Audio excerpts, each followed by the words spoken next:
start in B flat, you've got things like rhythm changes, anthropology. So for E flat, there's quite a few, and I suppose the main one that springs to mind for me, which I play quite a lot, is They Can't Take That Away From Me.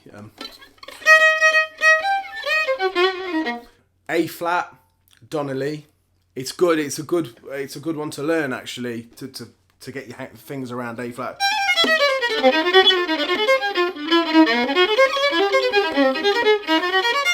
And then so on and so on. D flat, Body and Soul. And the beauty about Body and Soul as well is that it starts on E flat minor. There aren't many tunes written in G flat, F sharp, but there are E flat minors.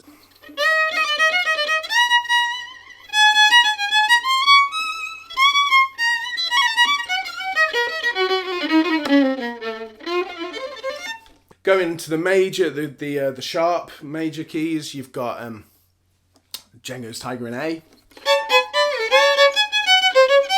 So E major, B major, not a lot of tunes spring to mind. Like Sweet George Brown starts on an E. Be nice to get around. Or a blues or something, maybe you'll be asked to play a blues in E. With a band I play in, is Straighten Up and Fly Right.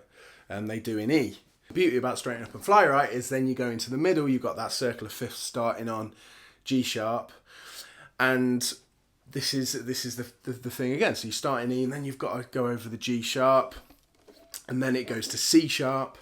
I find it easier, incidentally, to think sometimes, especially as a violin player, and this might change for depending on what instrument you play, but a G sharp, I do find it easier to think A flat, because it's a different way around. A G sharp, I'd start with a different finger than an A flat, and then it'll go A flat, and then I'll think, instead of C sharp, I'll think D flat.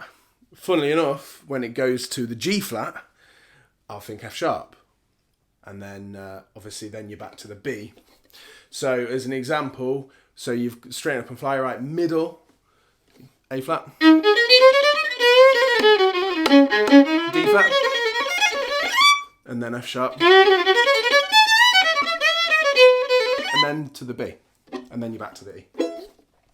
So there's loads of ways. I mean, even if you can't think of tunes that are in these keys, there are parts of tunes in these keys. I found it incredibly useful to be able to play in all these different keys, because I wanted to play with all these different people and musicians.